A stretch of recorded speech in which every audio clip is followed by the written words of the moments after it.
en peu de minutes de grandes réflexions. Une analyse de la vie, des histoires et de la société à travers une optique biblique et des préceptes fondamentaux de Jésus-Christ avec le pasteur Adelio Junior, pasteur de l'église congrégationnelle de Saint-Cé, Bahia, Brésil.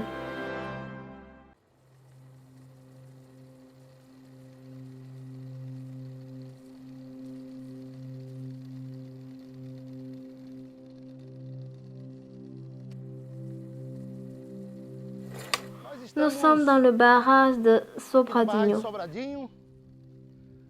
Du côté droit, il y a un lac d'à peu près 320 km d'extension.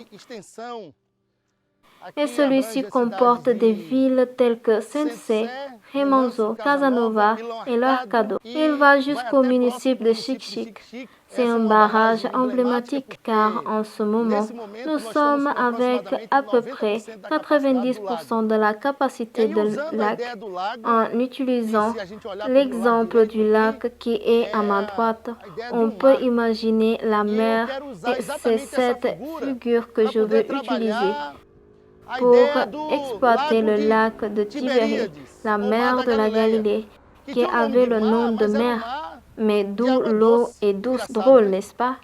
Donc je suis près d'un lac artificiel différent de la mer de Galilée, mais qui va bien illustrer ce message. Je voudrais partager une petite réflexion sur la pièce dans la bouche du poisson. Matthieu chapitre 17 à partir du verset 24, il est écrit: Lorsqu'ils arrivèrent à Capernaum, ceux qui percevaient les 2 drachmes s'adressèrent à Pierre et lui dirent: Votre maître ne paie-t-il pas les 2 drachmes? Au verset 25, oui, dit-il. Les 2 drachmes s'adressèrent à Pierre et lui dirent: Votre maître ne paie-t-il pas les 2 drachmes? Au verset 25, oui, dit-il. Et quand il fut entré dans la maison, Jésus le prévint et dit: Que t'en semble, Simon? Les rois de la terre, de qui perçoivent-ils les tributs et les impôts? De leurs fils ou des étrangers?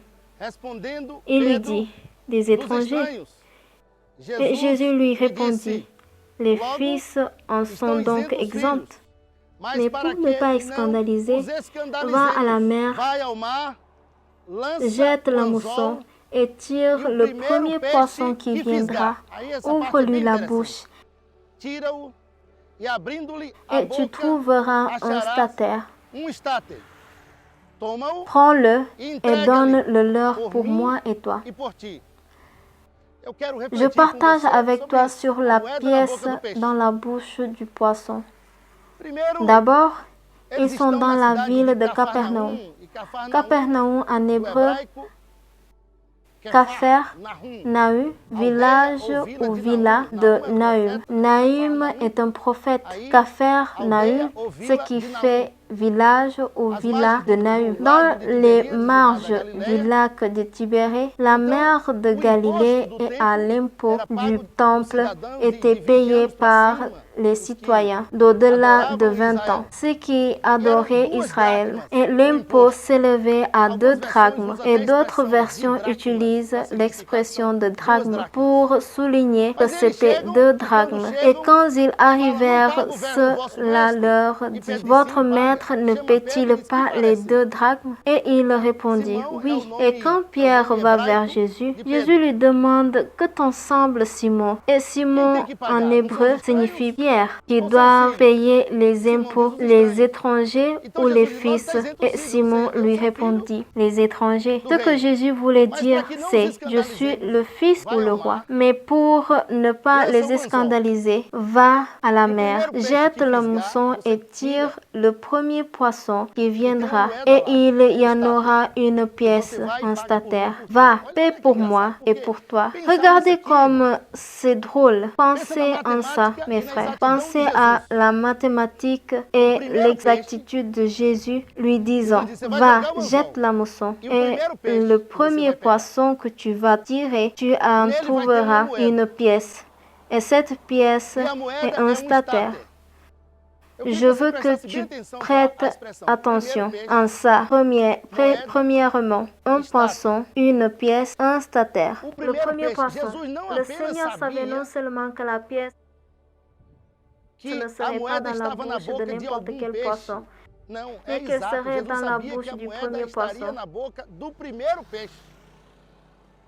C'est comme si tu allumais un GPS et qu'il te disait l'endroit exact de la localisation.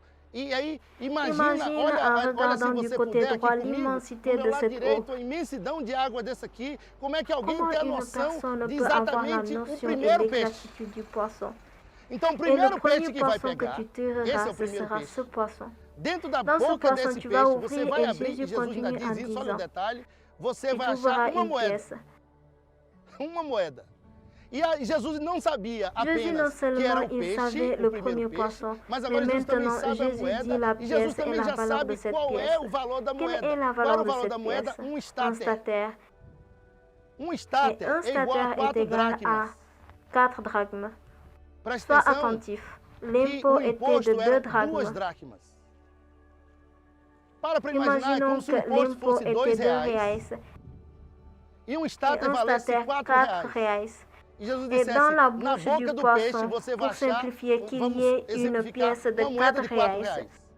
Tu vas prendre cette pièce et c'est la valeur exacte de l'impôt à payer. Pour moi et pour toi. Un statère, c'est 4 drachmes. Et l'impôt est à 2 drachmes. Pensons ensemble, 2 pour Pierre et 2 pour Jésus.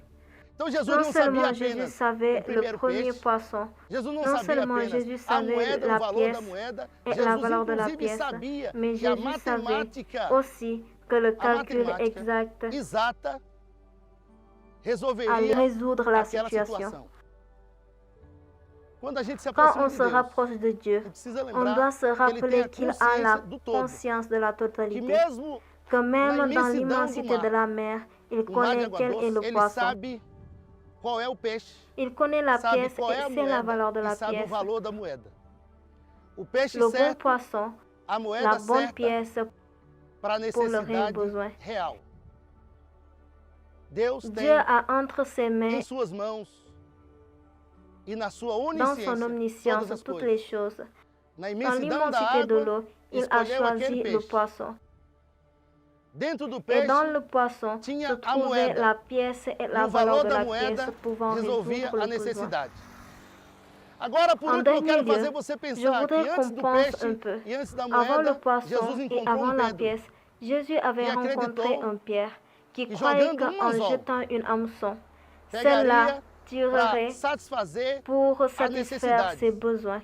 Et si Jésus avait envoyé Pierre pour prendre 4 drachmes, cela signifie que Jésus et Pierre n'avaient en leur possession la pièce, mais il est le propriétaire de l'or et de l'argent. Je veux penser avec vous et terminer en ces mots. Jésus a la bonne solution dans les bons moments pour le besoin que tu as. Que Dieu te bénisse.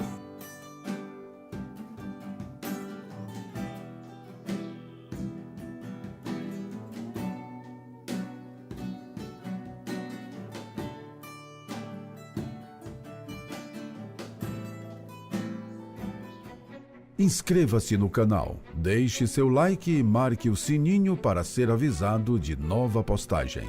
Deus te abençoe.